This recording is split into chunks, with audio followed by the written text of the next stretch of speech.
The Captain with Mastercrafted Heavy Rifle is one of my oldest figures and still one of my favorite. So much that I bought 2 of them and I did some minor changes to better suit my tastes. Let's go and check how cool this Captain is.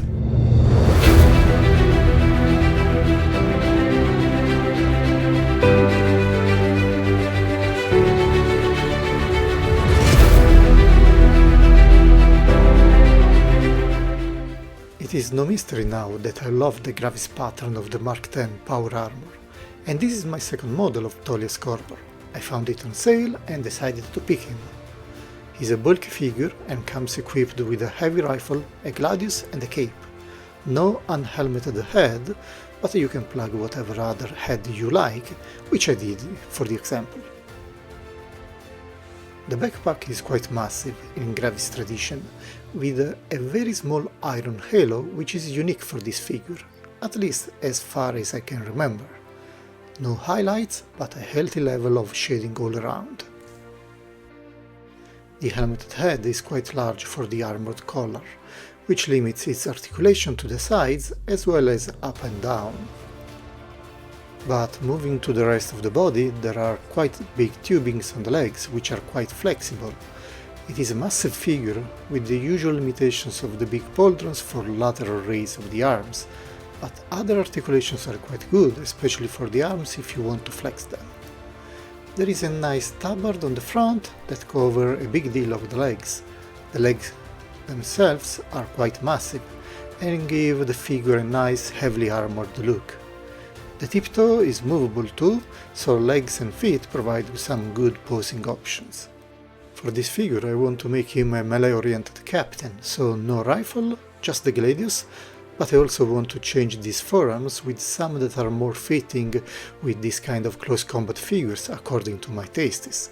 I used the arms from an old Blade Guard veteran that I had lying around because it did fall off from the shelf and broke its shoulder articulation. The red cape has a plastic skull and star medallion that should rest on the shoulder. It is made of soft plastic and quite flexible. It will go between the main body and the backpack.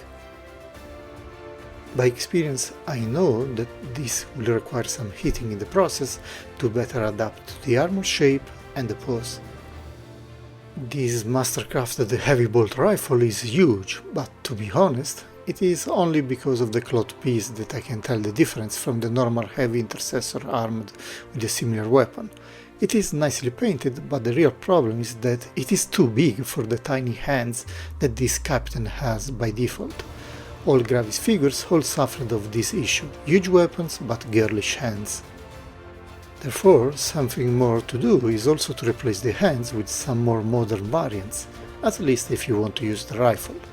In my case I will focus on the gladius, which also has a huge handle, and so big hand will be required too. The gladius itself is nicely made and it fits in the scabbard without problems. This is a good idea for the posing that I want to use, extracting this sword and getting ready to slice abominations. It is not as long, but quite wide. Our captain will know how to properly use it, I hope. My first captain was modeled as a real captain, giving commands to the heavy intercessor squad. I used the unhelmeted head from one of the aggressors and replaced the gladius scabbard with a holstered pistol. He's a great commander, calling for shots and also taking some on his own. The second captain is more of a frontline unit. He seeks glory on the battlefield and leads by example, a true champion of mankind. I like both variants, and this is why I have purchased it twice. It allows for some natural customizations. But what about the other captains in gravis armor? The old Captain Voltian is nowadays a relic of the past, but being my first JOYTOY 40k figure, I'm still very close to it. But I can quite objectively say that the more recent captain in gravis armor is a better figure. Bigger, more robust, well painted, with 2 different swords even. And it is widely available at this time. Check its review.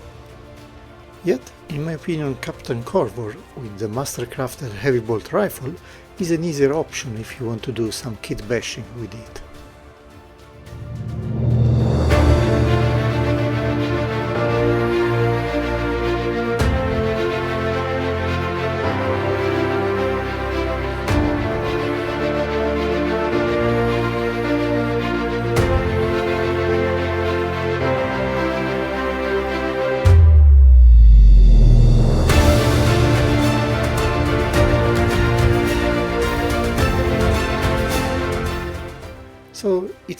redundant to say now, but if you find it, you should seriously consider getting one. They are quite rare, and maybe JOYTOY should consider releasing them. Hard to tell if this will ever happen. I still wanted to share this review though. I think that it is well deserved for one of my favorite figures to date. Having said that, have a nice rest of the day, and show your gravis appreciation by liking the video and subscribing to the channel for more.